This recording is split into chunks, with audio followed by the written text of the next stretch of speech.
ناظرین کرام، ابھی ہم نے ڈاکٹر صاحب سے اس حوالے سے یہ سوال پوچھا تھا کہ امیر معاویہ رضی اللہ تعالیٰ عنہ نے حضرت علی رضی اللہ تعالیٰ عنہ کو ممبر کے اوپر گالیاں دی تھی. اس حوالے سے کچھ احادیث کے اوپر ڈاکٹر صاحب نے اپنی رائے کا اظہار کیا ہے، تو بقیہ حصے کی طرف چلتے ہیں. ڈاکٹر صاحب فرمائیے کہ کچھ حدیث کا آپ نے ذکر کیا اور بعض کا آپ نے کہا اگلے ایپیسوڈ کے اندر ان کا ذکر کیا جائے گا. بسم اللہ الرحمن الرحیم. ہم نے کہا تھا مرزا صاحب نے جو روایات اس مدعا کو ثابت کرنے کے لیے پیش کی ہیں وہ تمام روایات 5 راویوں کے گرد گھوم رہی ہیں. 2 راویوں کی روایات پہ تو ہم نے گفتگو کی تھی، حضرت سعد بن ابی وقاص رضی اللہ عنہ سے جو روایات ہیں، اور دوسرا حضرت سہل بن سعد رضی اللہ عنہ سے جو روایات ہیں وہ لاسٹ ایپیسوڈ میں گزر چکی ہیں، جو اتھینٹک ترین روایات ہیں صحیح بخاری صحیح مسلم کی. اس کے بعد کچھ روایات ہیں جن کا تذکرہ مرزا صاحب نے کیا. اب ان روایات میں جو مرکزی راوی ہے وہ ہے عبداللہ بن ظالم. جیسے سنن نسائی کی یہ ایک روایت ہے آپ کے سامنے، مرزا صاحب نے اس کو بیان کیا ہے کہ عبداللہ بن ظالم یہ کہتے ہیں کہ وہ سعید بن زید. اب عبداللہ بن ظالم کس سے روایت کر رہے ہیں؟ سعید بن زید سے، کہ ان کے ساتھ وہ بیٹھے ہوئے تھے تو سعید بن زید یہ کہنے لگے کہ ہمارے حکمران ہمیں حکم دیتے ہیں کہ ہم اپنے بھائیوں پہ لعنت کریں. ٹھیک ہے، یعنی ہمارے حکمران ہمیں حکم دے رہے ہیں. ٹھیک ہے، اسی طرح سے آپ دیکھتے ہیں کہ اور بھی روایات ہیں جو کہ عبداللہ بن ظالم سے ہیں. یہ سنن نسائی کی ایک اور روایت ہے کہ عبداللہ بن ظالم کہتے ہیں کہ حضرت مغیرہ بن شعبہ نے خطبہ دیا اور اس میں حضرت علی رضی اللہ عنہ کو برا بلا کہا. ٹھیک ہے، تو مرکزی راوی ان روایات کے اندر عبداللہ بن ظالم ہے. اب عبداللہ بن ظالم جو راوی ہے اس کے بارے میں آپ دیکھیں تو امام بخاری نے اس کے بارے میں، اب ظاہری بات ہے امام بخاری بہت بڑے امام ہیں اور خاص طور پہ احادیث کے حوالے سے جو ان کا مقام اور مرتبہ ہے، امیر المومنین فی الحدیث اس لقب سے معروف ہوئے. تو اب یہ جو کتاب ہے یہ الضعفاء الکبیر عقیلی کی کتاب ہے، اور عقیلی کوئی بہت بعد میں آنے والوں میں سے نہیں ہے، متوفہ 322 ہجری. ٹھیک ہے، گویا یہ قول جو ہے وہ جو امام عقیلی ہیں وہ امام بخاری سے نقل کر رہے ہیں. عام طور پہ جو بڑے ائمہ ہوتے ہیں نا ان کے اقوال کے بارے میں ایک بات یہ چھڑ جاتی ہے کہ پتہ نہیں یہ ثابت بھی ہے کہ نہیں. امام بخاری سے یہ بات ثابت بھی ہے کہ نہیں، ثابت کیسے کریں گے؟ تو اس پہ ہم بحث کر رہے ہیں کہ یہ بیسیکلی امام عقیلی نے یہ بات کہی ہے کہ مجھ سے آدم بن موسیٰ نے بیان کیا کہ آدم بن موسیٰ یہ کہتے ہیں کہ میں نے بخاری سے یہ بات سنی ہے. درمیان میں واسطہ کیا ہے؟ ایک ہی ہے، ان کے استاذ کا، جو صاحب کتاب ہے اس کے استاذ کا ایک واسطہ ہے. ٹھیک ہے، تو وہ یہ کہتے ہیں کہ میں نے بخاری سے یہ بات سنی ہے اور ان کے جو استاذ ہیں وہ ظاہری بات ہے بخاری کے شاگرد ہیں. تو گویا مستند ترین روایت ہے اپنی سند کے اعتبار سے کہ امام بخاری نے کیا کہا کہ عبداللہ بن ظالم ان سعید بن زید. عبداللہ بن ظالم جب سعید بن زید سے نقل کرے اور وہ اللہ کے نبی صلی اللہ علیہ وسلم سے، تو یہ کیا ہے؟ ولا یصح، یہ روایت صحیح نہیں ہوتی. تو عبداللہ بن ظالم جو ہے سعید بن زید سے جب نقل کر رہا ہو تو اس کی یہ روایات صحیح نہیں ہے، مطلب اتھینٹک نہیں ہے. یہ بات صرف عقیلی نے نہیں بیان کی. اب آپ دیکھیں جیسے یہ ابن عدی بھی بڑے ائمہ میں سے ہیں، ٹھیک ہے، جرح و تعدیل کے. وہ بھی یہ کہتے ہیں کہ میں نے ابن حماد سے بات سنی، ٹھیک ہے، جو ان کے استاذ ہیں، کہ ابن حماد یہ کہتے ہیں کہ امام بخاری نے یہ بات کہی ہے کہ عبداللہ بن ظالم جب سعید بن زید سے نقل کرے تو اس کی روایت ولم یصح، اس کی روایت جو ہے وہ صحیح نہیں ہوتی. اب یہ ابن عدی بھی جو ہے متوفہ 365 ہجری 365، یعنی ان کے اور بخاری کے درمیان بس ایک درمیان میں واسطہ ہی ہے. ٹھیک ہے، اسی طرح سے اب آپ دیکھیں یہ دیوان الضعفاء، یہ کس کی کتاب ہے؟ امام ذہبی کی کتاب ہے. ٹھیک ہے، یہ بھی کیا بات کہتے ہیں کہ جی عبداللہ بن ظالم عن سعید بن زید، یہ جو سند ہے نا اس کے بارے میں امام بخاری نے کیا کہا؟ لا یصح حدیث، اس کی حدیث کیا ہے؟ صحیح نہیں ہے. تو یہاں پہ اب آپ دیکھ لیں کہ یہ جو روایات مرزا صاحب نے بیان کی ہے نا، ان روایات میں مرکزی راوی عبداللہ بن ظالم ہے جو سعید بن زید سے نقل کر رہا ہے. تو یہ تمام روایات جن کے ذریعے سے طعن کیا جا رہا ہے یا یہ مقدمہ ثابت کیا جا رہا ہے کہ جی حضرت امیر معاویہ رضی اللہ عنہ کے جو ساتھی تھے جیسے حضرت مغیرہ بن شعبہ یا اس کے علاوہ جو لوگ تھے وہ ممبروں پہ حضرت علی رضی اللہ عنہ کو گالیاں دیتے تھے، تو یہ تمام روایات کیا ہیں؟ سندن ثابت نہیں. اس کے بعد چوتھی قسم کی روایات وہ ہیں جو مرزا صاحب نے بیان کیا، اور ان کا جو مرکزی راوی ہے وہ ہے ابو عبداللہ الجدلی. جیسے یہ ایک روایت ہے سنن نسائی کی کہ ابو عبداللہ جدلی جو ہیں وہ کہتے ہیں کہ ام سلمہ رضی اللہ عنہ جو ام المومنین ہیں وہ دکھی ہو کے کہنے لگیں، یعنی ان سے کہنے لگی، ابو عبداللہ جدلی سے کہنے لگی کہ رسول اللہ علیہ وسلم کو ممبروں پہ گالیاں دی جا رہی ہیں. تو وہ کہتے ہیں میں نے کہا کہ کون ایسی جرت کر سکتا ہے اللہ کے رسول کو ممبروں پہ گالیاں دے. ابو عبداللہ جدلی کہتا ہے کہ میں نے ام سلمہ سے کہا. تو حضرت ام سلمہ نے کہا کہ کیا حضرت علی اور ان سے محبت کرنے والوں کو گالیاں نہیں دی جاتی؟ اب مرزا صاحب بریکٹ میں کیا کہتے ہیں کہ حضرت علی رضی اللہ عنہ کو ممبر پہ گالیاں دینا حقیقت میں رسول اللہ علیہ وسلم پہ گالیاں بکنے کی مترادف ہے. ایک بات تو یہ ہے کہ اب یہ روایت کیا سند سے ثابت ہے، صحیح سند سے؟ تو یہ روایت صحیح سند سے ثابت نہیں. اس کا جو مرکزی راوی ہے نا ابو عبداللہ الجدلی، اس پہ ہم کچھ گفتگو کرتے ہیں. دوسری بات، ذرا اس روایت کے متن پہ آپ غور کریں. متن میں ام المومنین حضرت ام سلمہ نے ایک بات کہی ہے کہ اللہ کے رسول کو ممبر پہ گالیاں دی جا رہی ہیں. جواب میں وہ راوی کیا کہتا ہے کہ جی اللہ کے رسول کو کون گالیاں دے سکتا ہے؟ تو ام المومنین کیا کہہ رہی ہیں؟ حضرت علی اور ان سے محبت کرنے والوں کو گالی دی جا رہی ہے.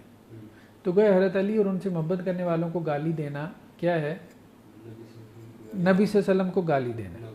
یہ کسی طرح سے بھی کامن سینس والی بات نہیں ہے. حضرت علی رضی اللہ عنہ سے محبت کرنے والے کروڑوں لوگ ہیں دنیا میں، مجھے بتائیں، میں بھی ہوں، آپ بھی ہیں، اور بہت سارے لوگ ہیں. آپ کسی کو گالی دے دیتے ہیں تو کیا یہ اتنا بڑا گناہ ہے کہ آپ نے اللہ کے رسول کو گالی دی ہے؟ مطلب کسی عام مسلمان جو یہ کہتے ہیں مجھے حضرت علی سے محبت ہے، آپ اس کو گالی دے دیتے ہیں، اس بندے کو گالی دے دیتے ہیں. کیا یہ اتنا بڑا گناہ ہے کہ اللہ کے رسول کو گالی دینا ہے؟ اللہ کے رسول کو گالی دینے والا دار اسلام سے خارج ہو جاتا ہے، نکل جاتا ہے، مسلمان نہیں رہ جاتا. ایک عام مسلمان کو گالی دینا، وہ اللہ کے رسول صلی اللہ علیہ وسلم کو گالی دینے کی کبھی بھی. تو اس روایت کا یہ جو متن ہے، یہ جو ٹیکسٹ ہے، یہ خود ہی بتا رہا ہے کہ اس میں بہت زیادہ ایگزیجریشن کی گئی ہے، بہت زیادہ غلو کیا گیا ہے. یہ بات کسی طرح سے بھی جو ہے وہ حضرت ام سلمہ رضی اللہ عنہ سے ثابت نہیں ہو سکتی، کیونکہ یہ بات کامن سینس میں نہیں آتی، ایک عام آدمی کے کامن سینس میں نہیں آتی کہ عام مسلمان کو گالی دینا اور اللہ کے رسول کو گالی دینے کو ہم کیا کر دیں؟ برابر قرار دیتے. جہاں تک اس روایت کی سند کا معاملہ ہے تو اب آپ دیکھیں کہ اس کا جو مرکزی راوی ہے ابو عبداللہ الجدلی، وہی بات کہ یہ اہل تشیع کے سیکٹ سے ہے، ٹھیک ہے، اہل تشیع کے مکتب فکر سے ہے، اسکول آف تھاٹ سے ہے. اور جو راوی اہل تشیع کے اسکول آف تھاٹ سے ہو تو ہمارے اہل سنت والے کیا کرتے ہیں؟ ان کی روایات قبول کرتے ہیں، لیکن وہ والی قبول نہیں کرتے کہ جس میں ہمارا اور ان کا عقیدے کا کیا ہو؟ اختلاف ہو جائے، یا وہ ان کے عقیدے کو سپورٹ کر رہی ہو. یہ ہمارے ہاں اہل سنت کا ایک متفق ایگریڈ اپان اصول ہے، پرنسپل ہے. تو اب آپ دیکھیں کہ ابو عبداللہ الجدلی یہ طبقات ابن سعد ہے، ٹھیک ہے، معروف کتب. تو یہ کیا کہتے ہیں؟ ابو عبداللہ الجدلی کے بارے میں یہ بات کہہ رہے ہیں وکان شدید التشیع، ٹھیک ہے، سخت قسم کا جو ہے وہ شیعہ تھا، مطلب اپنے عقائد میں بہت پختہ تھا، مضبوط تھا. ٹھیک. دوسرا کیا ہے؟ یہ میزان الاعتدال ہے، امام ذہبی کی کتاب ہے. یہ بھی کیا کہہ رہے ہیں کہ ابو عبداللہ الجدلی یہ جو راوی ہے یہ کیا ہے؟ شیعی بغیض، بغض رکھنے والا شیعہ، ٹھیک ہے، مطلب وہی جو ایگزیجریشن کرنے والا. ٹھیک ہے. اس کے بعد اب آپ دیکھیں یہ المعارف ہے، ابن قتیبہ کی کتاب. ٹھیک ہے. یہ کیا کہہ رہے ہیں؟ من الرافضہ. ٹھیک ہے. روافض میں سے کیا ہے؟ ابو عبداللہ الجدلی بھی ہے، جو غلو کرنے والے ہیں. ٹھیک ہے. غالی شیعہ جنہیں ہم کہتے ہیں ان میں سے ہیں. ٹھیک ہے. اس کے بعد اب آپ دیکھیں یہ الملل والنحل ہے. ٹھیک ہے. یہ بھی کیا کہہ رہے ہیں کہ ومن الامامیہ، امامیہ میں سے ان میں سے فلاں فلاں راوی ہے، اور یہ بھی ہے ابو عبداللہ الجدلی بھی ہے. ٹھیک ہے. یعنی اس کا تعلق اہل تشیع کی سیکٹ سے. اور اہل تشیع کی سیکٹ کے بارے میں ہم نے بات کی ہے کہ اب جیسے یہ الکفایہ، یہ اصول حدیث کی بنیادی ترین کتاب ہے خطیب بغدادی کی. ٹھیک ہے. کہ امام ابو حنیفہ، اب امام ابو حنیفہ ظاہری بات ہے ان کا ایک بڑا نام ہے، اہل سنت کے ائمہ میں سے کہ ان سے یہ سوال ہوا کہ جی ہم کون سے آثار قبول کریں اور کون سے آثار کو چھوڑ دیں. تو انہوں نے کہا بھائی ہر قسم کا عادل راوی جو ہے نا آپ اس سے جو بھی روایت ملتی ہے اس کو کیا کرو, قبول کر لو, ٹھیک ہے. الا الشیعہ, لیکن اہل تشیع سے روایت قبول نہ کرو, ٹھیک ہے. اور دوسرا کس سے روایت قبول نہ کرو, ومن اتی السلطان طاعیا, اس راوی سے بھی روایت قبول نہ کرو کہ جو دربار میں حاضر ہوتا ہو, سلطان کے ہاں حاضری دیتا ہو, جیسے ہمارے ہاں عرف میں کیا کہتے ہیں درباری مولوی. اس بات کو اہل سنت نے کس طرح سے کھولا ہے, جیسے یہ التخریج و دراست الاسانید, شیخ حاتم شریف العونی بڑے محدث ہیں, ان کی یہ کتاب ہے. تو وہ یہ کہتے ہیں کہ جب ہم کسی اہل تشیع کے راوی سے کوئی روایت لیں گے اپنی کتابوں میں تو ہم 4 شرائط لگاتے ہیں جو اہل سنت ہے. ان 4 میں سے ایک یہ ہے, چوتھی شرط کیا ہے کہ اللہ یروی حدیثا منکرا یؤید بدعتہ, کہ وہ کوئی ایسی حدیث بیان نہ کرے جو ہمارے نزدیک کیا ہے, منکر ہے. جیسے ہم نے کہا نا کہ وہ اس روایت کا جو متن ہے, منکر روایت اس کو کہتے ہیں جس کا متن جو ہے ٹیکسٹ کامن سینس کے خلاف جا رہا ہو, عقل اس کو قبول نہ کرتی ہو, تو اس روایت کا متن منکر نہ ہو. اور دوسرا یہ کہ وہ اس کے عقیدے کو سپورٹ نہ کرتی ہو, تو پھر ہم قبول کریں گے, ویسے ہم قبول نہیں کریں گے. تو ابو عبداللہ الجدلی کی جو روایات ہیں یہ بھی قابل قبول نہیں ہیں, جو کہ مرزا صاحب نے بیان کی ہے, ٹھیک ہے. چوتھا ہی ہو گیا. 5ویں قسم کی روایات وہ ہیں کہ جو قیس بن ابی حازم سے ہیں, قیس بن ابی حازم سے ہیں, یعنی ان کا مرکزی راوی کون ہے, قیس بن ابی حازم ہے.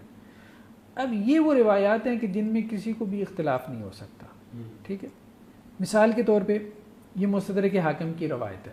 اب اس میں یہ ہے کہ وہ یہ کہتے ہیں کہ جی میں مدینہ منورہ کے ایک بازار میں گھوم پھر رہا تھا, تو ایک جگہ میں نے دیکھا کہ ایک شخص گھوڑے کے اوپر سوار ہے اور وہ حضرت علی رضی اللہ عنہ کو برا بھلا کہہ رہا ہے.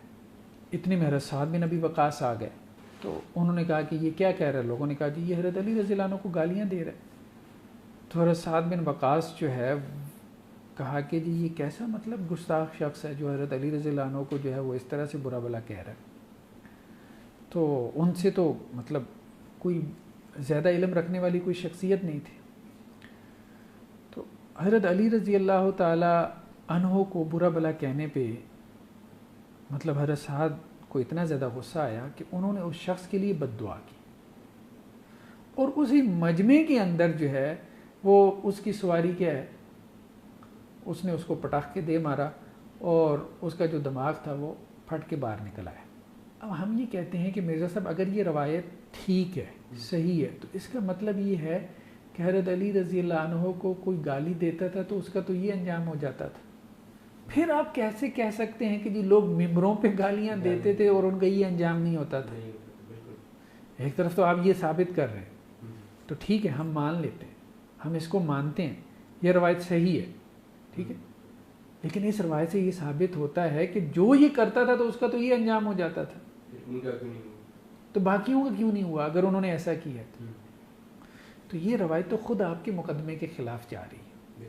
تو خلاصہ کلام یہی ہے کہ عبداللہ بن ظالم جو ہے جب سعید بن زید سے روایت کرتا ہے, یا یہ جو راوی ہے امام بخاری کہتے ہیں کہ اس کی روایات قابل قبول نہیں ہیں.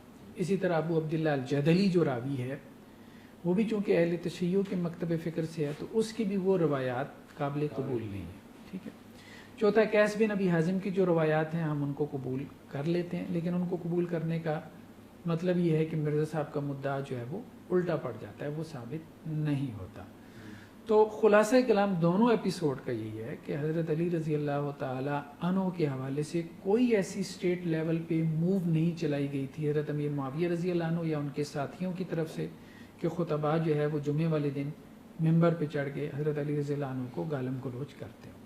اس حوالے سے جو احادیث پیش کی جاتی ہیں, ایک تو ان کو مس انٹرپریٹ کیا گیا ہے, ٹھیک ہے, ان کے ترجمے غلط کیے گئے ہیں, ان میں بریکٹس لگا کے ان میں اضافے کیے گئے ہیں, اور دوسرا جو ہے کچھ روایات ایسی پیش کی گئی ہیں کہ جن کے راوی جو ہے وہ ضعیف راوی ہیں. یا ایسے راوی ہیں کہ جن کی روایات جو ہے وہ صحیح نہیں ہیں۔ تیسرا، مرزا صاحب کے پاس پھر اگر کوئی دلیل باقی بچ جاتی ہے آخر میں تو وہ تاریخی روایات ہیں، ٹھیک ہے، جیسا انہوں نے بھی یہاں پہ امام سیوطی سے ایک تاریخی قول جو ہے وہ نقل کیا ہے۔ تیسرا یہ کہ اب احادیث سے تو یہ مقدمہ ثابت نہیں ہوا، تو مرزا صاحب نے اب یہ چیز تاریخی کتابوں سے ثابت کرنے کی کوشش کی۔ تو جیسے آپ نوٹ دیکھ رہے ہیں کہ امام سیوطی متوفہ 911 ہجری یعنی 900 سال بعد امام سیوطی اپنی ایک کتاب میں یہ بات لکھ رہے ہیں، تاریخ الخلفاء۔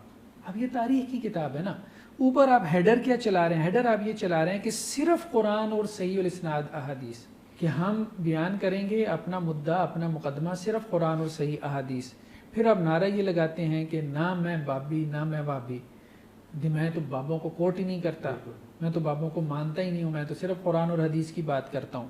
تو یہاں پہ امام سیوطی کی جو کتاب ہے تاریخ الخلفاء، اب یہ نہ تو قرآن ہے نہ تو یہ حدیث کی کتاب ہے، یہ تو ایک تاریخ کی کتاب ہے نا، کہ امام سیوطی یہ کہتے ہیں کہ بنو امیہ نے حضرت علی رضی اللہ عنہ کو جو ہے وہ خطبات میں گالی دیا کرتے تھے، ٹھیک ہے، اور حضرت عمر بن عبدالعزیز جب خلیفہ بنے تو انہوں نے اس رسم کو بند کروایا۔ اب یہ بات نہ قرآن سے ثابت ہے نہ حدیث سے، بلکہ کس سے ثابت ہے؟ ایک بابے سے، تاریخ کا حوالہ ہے، اس سے ثابت کی ہے۔ تو مرزا صاحب کے بھی مصادر صرف قرآن اور حدیث نہیں ہے۔ اس کتابچے کو آپ دیکھیں تو مرزا صاحب نے قرآن تو ویسے بیان ہی نہیں کیا، سیدھی سی بات ہے، ایک دو جگہ پہ آیات ہیں بس، اس سے زیادہ نہیں۔ احادیث کو بیان کیا، احادیث میں بھی صحیح بھی ہیں ضعیف بھی ہیں، تو ایک مصدر صحیح احادیث ہیں، ایک مرزا صاحب کا سورس ضعیف احادیث ہیں، تیسرا ان کا سورس بابوں کے اقوال ہیں، وہ ہم جا بجا ایپیسوڈ میں دیکھتے ہیں کہ وہ بابوں کو کثرت سے نقل کرتے ہیں، ٹھیک ہے۔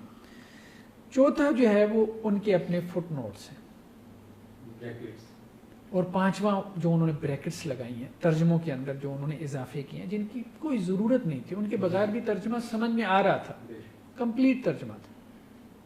تو یہ 5 سورسز ہیں مرزا صاحب کی کتابچے کے، اوپر ہیڈر چلتا ہے کہ قرآن اور صرف حدیث، ایسا نہیں، ان کے فٹ نوٹس، ان کے جو ہے وہ جو اضافے ہیں بریکٹیں لگا لگا کے تراجم کے اندر وہ بھی، اور اسی طرح بابوں کے اقوال بھی، یہ کوئی نہ قرآن ہے نہ حدیث ہے، اور اسی طرح سے ضعیف روایات بھی کوئی اتھینٹک سورس نہیں ہے۔ جی ناظرین، ہم گفتگو کر رہے تھے کہ جو حضرت علی رضی اللہ تعالیٰ عنہ کے بارے میں کہ ان کو ممبر کے اوپر گالیاں دی جاتی تھیں، اللہ تعالیٰ جزائے خیر عطا فرمائے ڈاکٹر حافظ محمد زبیر حفظہ اللہ تعالیٰ کو، انہوں نے بڑی تفصیل کے ساتھ اس پہ ہمارے ساتھ گفتگو کو کیا ہے، آپ تک اپنی بات کو پہنچایا ہے۔ انشاءاللہ 5ویں باب سے آپ میں کے ساتھ ملاقات ہوگی۔ اللہ حافظ۔